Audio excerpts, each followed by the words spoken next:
Great, thanks, Dub. How you doing? I'm doing very well, thank you very much. If you're watching the video live on the Moose FM Facebook page, you might see Jeff wearing his Project Heavy Duty hat, and that's one of the things you're here to talk about. You want to talk a bit about work experience over at SD62, eh? It's that time of year again where we're encouraging students to come and sign up for work experience if they have a part-time job.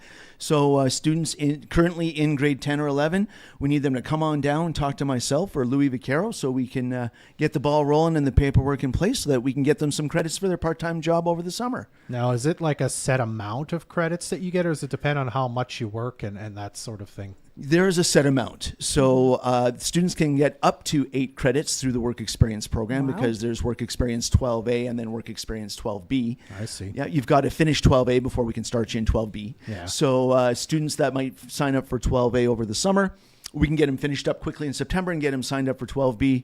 And of course, there are provisions in place so that students can sign up throughout the year if need be as well. So. Does this replace like a whole class that students would normally have to take in order to get that many credits? It can, yes. Yeah. Well, it's funny because Louis and I fight very hard against the idea that our course is a rubber stamp because we see it as a reflective journey through students in their workplace because having a job is a huge growth experience for an individual. I mean, I didn't get this winning personality from teacher education, right? Or my degree, right? I got it from slinging burgers in a restaurant for 10 years, you know? So there's a lot of value in it. And so our assignments and projects within the work experience programs are designed for kids to really think about, hey, what am I really learning here? So that's something that we're very big on too. Okay. So is this like a mandatory class that? No. No. So what do you think the work experience adds for a child? Like you said, obviously you build personality, but for someone, looking to potentially take this, what do you think it helps with? How does it help them grow? Well, within thinking about what they're doing, that comes the growth. The growth stems from that because a lot of people will just go to their job and do their job and get paid and everything's great. But when you really stop and think about those types of skills that they are learning when it comes to communication, interpersonal, those types of things, we even have a question of what are 2 surprise skills that you learned, things that you didn't know you were going to learn, but you wound up learning through your job. And they could be big, they could be small, but it's really neat to connect those ideas. And sometimes as well, if students need, we can do the assignments verbally if need be as well, because in conversation, a lot of really neat things can come out as well. Quick story, I had a student, I said, what was your most difficult experience at your work experience? And he said he got stuck under a box of chicken working at one of our grocery stores, and the box came down and he was a tiny guy. He got stuck under a 25-pound box of chicken. Oh no. Was he okay? He was fine. Yeah. But I just saw this, I burst out laughing because I had this image, he was a shorter student, of this poor thing trapped under this box, kicking his legs and yelling for help, right? Now, whether that was really what happened or not, I don't know, but that image just went to my mind and I burst out laughing. It was a lot of fun. So anyways, yes, he was fine, thank goodness, and all that. I mean, we've all kind of, I guess, collapsed under the weight of something before, throughout our years and times and experiences. So those things are really neat. So it's things like that really make it come alive. Yeah, I mean, expect the unexpected, no matter where you are. Yeah, you try. One other question for you, Jeff, about this. Sure. Is this something, can students collect these credits by working through the school year too, or is it just kind of a summer job? Nope, through the school year, 100%. Okay, you betcha. And is it something you can do kind of retroactively? So no, that is the big thing. Yeah, we just recently got audited and they went through our procedures. And so we got to make sure all the I's are dotted and T's are crossed. Gotcha. And so we can, and when I see the idea of the retroactive, it's not the same as being immersed in it and doing the assignments as you're going. Yeah. So that's kind of the thrust of everything there for the work experience program. So if you know you're going to have a summer job or you have a job now and you want to start collecting credits, you could start by getting registered for this, I guess. You betcha. Yep. Come see myself or Louis Vaquero. Drop us an email. Drop us a phone call.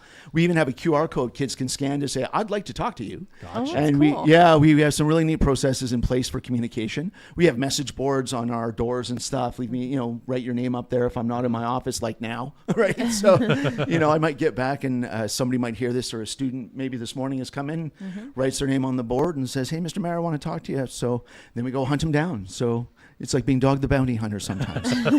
There's a So reference. where Yeah. does Project Heavy Duty come into kind of this career study? Well, Project Heavy Duty, of course, is where students go off for a week and learn to operate all sorts of heavy equipment.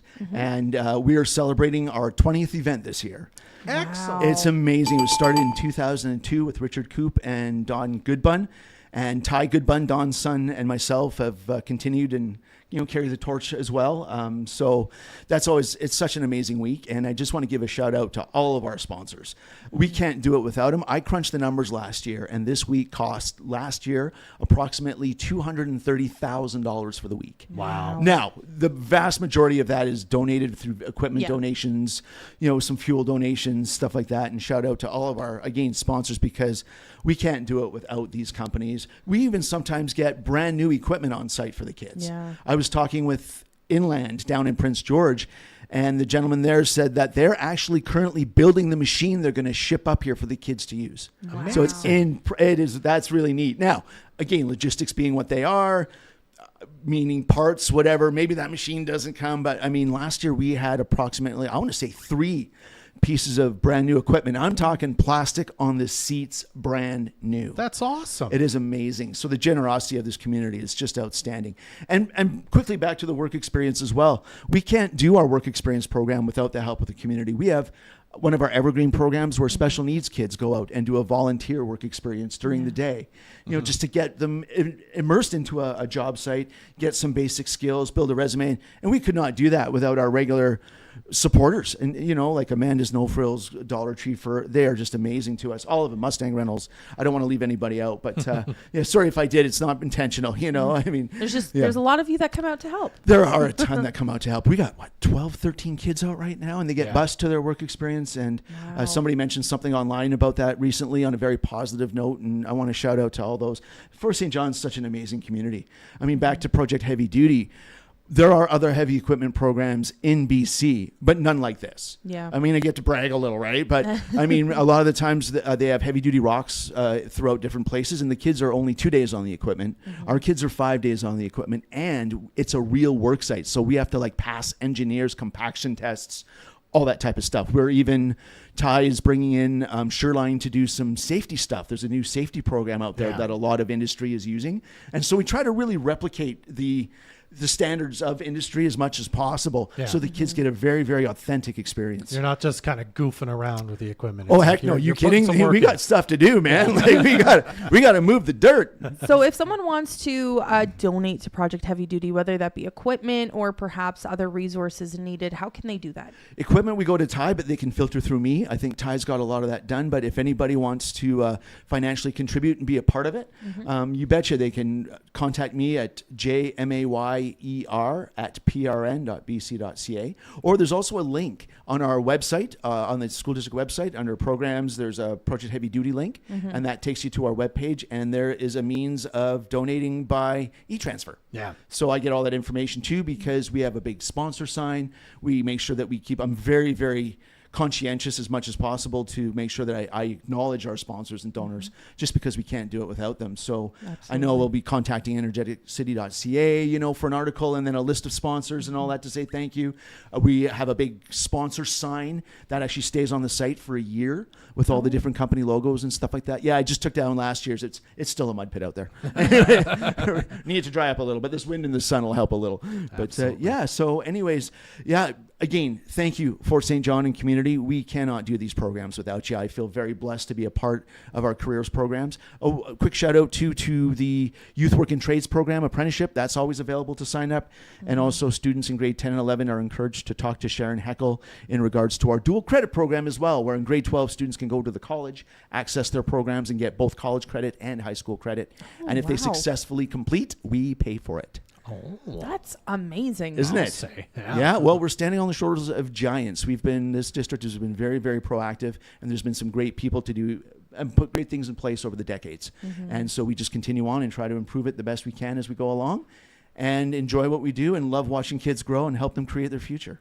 Absolutely. All right. I'll quickly say that link that Jeff mentioned.